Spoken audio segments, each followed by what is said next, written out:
2019 ലോക്സഭാ തെരഞ്ഞെടുപ്പിൽ UDF പോലും പ്രതീക്ഷിക്കാത്ത ലോക്സഭാ മണ്ഡലത്തിലൊന്നായിരുന്നു കാസർഗോഡ് ലോക്സഭാ മണ്ഡലം.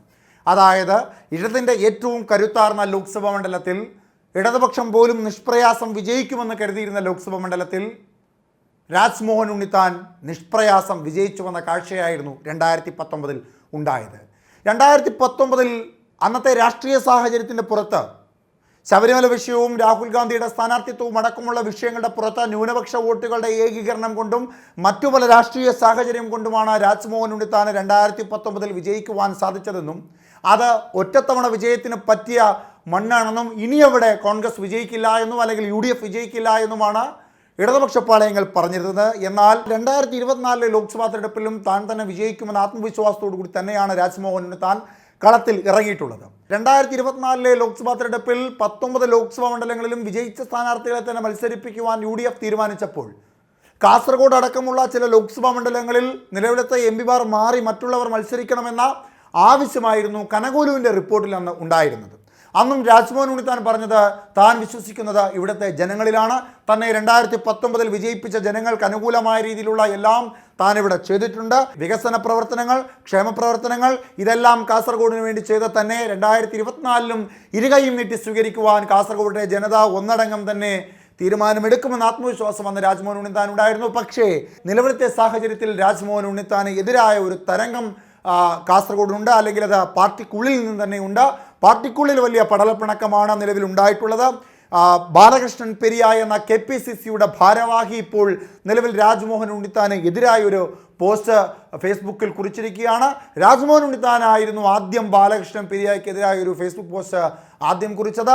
തൻ്റെ പാർട്ടിയിലെ പ്രവർത്തകരെ, അതായത് പെരിയ ഇരട്ടക്കൊലപാതക കേസിലെ പ്രതിയുടെ മകളുടെ വിവാഹത്തിന് പോയ കോൺഗ്രസ് പ്രവർത്തകരെ, അല്ലെങ്കിൽ കോൺഗ്രസ് നേതാവ് എന്നുദ്ദേശിച്ചത് ബാലകൃഷ്ണൻ പെരിയയാണ്. ബാലകൃഷ്ണൻ പെരിയയോട് കോൺഗ്രസ് നേതൃത്വം പൊറുക്കില്ല എന്നും അത്തരത്തിലുള്ള കടുത്ത ഭാഷ കൊണ്ട് രാജ്മോഹൻ ഉണ്ണിത്താൻ ബാലകൃഷ്ണൻ പെരിയയ്ക്കെതിരായ രൂക്ഷ വിമർശനങ്ങൾ ഫേസ്ബുക്ക് പോസ്റ്റിലൂടെ ഉയർത്തിയിരുന്നു. അദ്ദേഹത്തിൻ്റെ ഫേസ്ബുക്ക് പോസ്റ്റ് കാണാം. അദ്ദേഹം പറഞ്ഞത് ഇങ്ങനെയാണ്: രക്തസാക്ഷികളുടെ ആത്മാക്കളെ വേദനിപ്പിച്ചവർക്ക് മാപ്പില്ല. ധർമ്മ സംസ്ഥാപനത്തിനു വേണ്ടിയാണ് കംസനെ ശ്രീകൃഷ്ണൻ കൊന്നത്. അതുപോലെ കല്യോട്ടെ ശരത് ലാലിനെയും കൃപേഷിനെയും CPIM കൊലപ്പെടുത്തിയിട്ടുണ്ടെങ്കിൽ ധർമ്മ സംസ്ഥാപനത്തിനു വേണ്ടി കൊന്നതാണെന്ന് ഒരുളുപ്പുമില്ലാതെ മൈക്ക് കെട്ടി പ്രസംഗിച്ച പെരിയയിലെ CPIM നേതാവും കല്യോട് കൊലപാതക കേസിലെ പ്രതി കൂടിയായ ശ്രീ ബാലകൃഷ്ണൻ്റെ കുടുംബത്തിൽ നടന്ന വിവാഹ സൽക്കാരത്തിൽ രക്തസാക്ഷികളെ മറന്ന ഏതൊക്കെ കോൺഗ്രസ് നേതാക്കൾ പങ്കെടുത്തിട്ടുണ്ടോ അവരെത്ര ഉന്നതന്മാരായാലും അവരെ ന്യായീകരിക്കാനോ അതിനെ നീതീകരിക്കാനോ കോൺഗ്രസിനെയും രക്തസാക്ഷികളെയും സ്നേഹിക്കുന്നവർക്ക് സാധ്യമല്ല. അവരെയൊക്കെ ശക്തമായി തള്ളിപ്പറയുന്നു. അക്ഷന്തവ്യമായ അപരാധമാണ് അവർ കോൺഗ്രസ് പാർട്ടിയോടും രക്തസാക്ഷി കുടുംബങ്ങളോടും ചെയ്തിട്ടുള്ളത്. ഇത് ക്ഷമിക്കാൻ ആവുന്ന ഒന്നല്ല. അവർ തീർച്ചയായും പാർട്ടി നടപടികൾക്ക് അർഹിക്കുന്നുണ്ട്. CPIM നേതാവിൻ്റെ സൽക്കാരം സ്വീകരിച്ചവരുടെ കുടുംബത്തിലാണ് ഈ അരുംകൊല നടന്നതെങ്കിൽ, കൊലയാളികളുടെ കുടുംബത്തിലെ ഏതെങ്കിലും ഒരു ചടങ്ങിൽ ഒരു കോൺഗ്രസ് നേതാവ് പങ്കെടുത്തിരുന്നെങ്കിൽ എന്താകുമായിരുന്നു ഇവിടുത്തെ പ്രതികരണം? ആരാൻ്റെ അമ്മയ്ക്ക് ഭ്രാന്ത് വന്നാൽ കണ്ടുരസിക്കാൻ ചേലാണ് ചിലർക്ക്. എന്നാൽ സ്വന്തം വീട്ടിൽ ഇത് സംഭവിക്കുമ്പോൾ മാത്രമേ അതിൻ്റെ വേദനയും ദുഃഖവും ദുരിതവും മനസ്സിലാവുകയുള്ളൂ. കല്യോട് കൊലപാതകത്തിന് ശേഷം നൂറുകണക്കിന് കോൺഗ്രസ് പാർട്ടി കുടുംബങ്ങൾ കള്ളക്കേസിൽ പ്രതി ചേർക്കപ്പെട്ട് പോലീസ് സ്റ്റേഷനുകളിലും കോടതികളിലും കയറിയിറങ്ങി കഷ്ടപ്പെടുകയാണ്. അപ്പോഴാണ് നേതാക്കളുടെ ഈ അസംബന്ധ നാടകം. ശരത് ലാലിൻ്റെയും കൃപേഷിൻ്റെയും ആത്മാക്കൾ പോലും പൊറുക്കില്ല. രക്തസാക്ഷി കുടുംബങ്ങളുടെ മുന്നിൽ കോൺഗ്രസ് പാർട്ടി പ്രവർത്തകരുടെ മുൻപിൽ ഇവർ വെറുക്കപ്പെട്ടവരായി മാറിയിരിക്കുന്നു. ഇരയോടൊപ്പമാണെന്ന് നടിക്കുകയും വേട്ടക്കാർക്ക് വേണ്ടി നിലകൊള്ളുകയും ചെയ്യുന്ന പ്രവൃത്തി ആര് ചെയ്താലും നിന്ദ്യമാണ്, നീചമാണ്, നികൃഷ്ടമാണ്. കഴിഞ്ഞ പാർലമെൻറ്റ് തിരഞ്ഞെടുപ്പിലും ഈ കൂട്ടുകെട്ട് എനിക്കെതിരെ പ്രവർത്തിച്ചിട്ടില്ല എന്ന് ആർക്ക് എങ്ങനെ വിശ്വസിക്കാനാവും? സ്വന്തം ജീവൻ തൃണവൽക്കരിച്ച് മരണത്തെപ്പോലും മുന്നിൽ കണ്ട് ഭീഷണിക്കും പ്രലോഭങ്ങൾക്കും വഴങ്ങാതെ ശരത് ലാലിൻ്റെയും കൃപേഷിൻ്റെയും കൊലയാളികൾക്ക് കൊലക്കയർ വാങ്ങിക്കൊടുക്കാതെ വിശ്രമമില്ലെന്ന് പ്രഖ്യാപിച്ച് മുന്നോട്ടു പോകുന്ന കേസിലെ സാക്ഷികളോടൊപ്പം, കേസ് നടത്തുന്നവർക്കൊപ്പം, രക്തസാക്ഷി കുടുംബങ്ങളോടൊപ്പം, ഇന്ത്യൻ നാഷണൽ കോൺഗ്രസ്സുകാരോടൊപ്പം, നാട്ടുകാരോടൊപ്പം കാസർകോട്ടെ MP എന്നും ഉണ്ടാകും. മരിക്കുന്നതുവരെ എന്നെ ആർക്കും വിലയ്ക്ക് വാങ്ങാൻ കഴിയില്ല.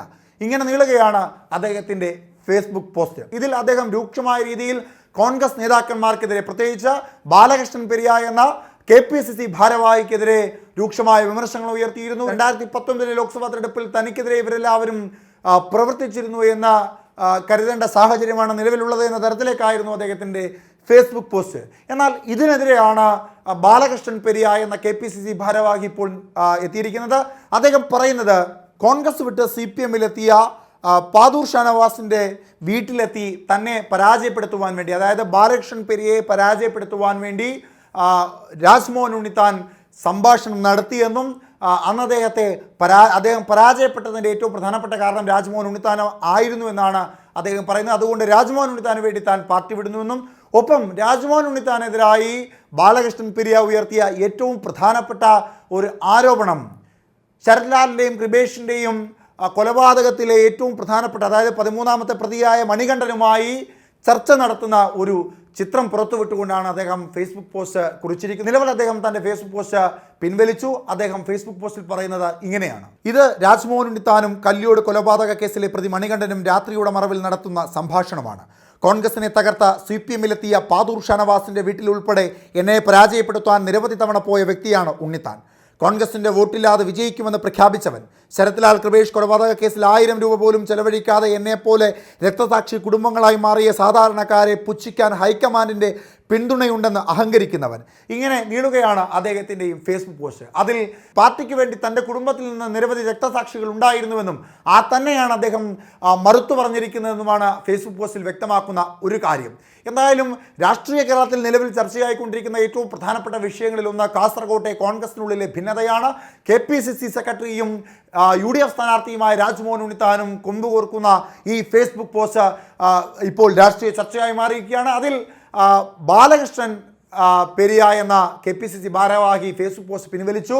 അങ്ങനെ എത്ര പിൻവലിച്ചാലും തൻ്റെ ആരോപണങ്ങളിൽ നിന്ന് താൻ പിന്നോട്ടില്ല എന്ന രാജ്മോഹൻ ഉണ്ണിത്താൻ വ്യക്തമാക്കുകയും ചെയ്യുന്നു. എന്തായാലും രാഷ്ട്രീയ സാഹചര്യം മാറി മറയുവാൻ സാധ്യതയുണ്ട് എങ്കിൽ ഇനി അറിയേണ്ടത് ബാലകൃഷ്ണൻ പെരിയയും കോൺഗ്രസ് വിട്ടാൽ ഇനി എങ്ങോട്ട് എന്നുള്ളതാണ്.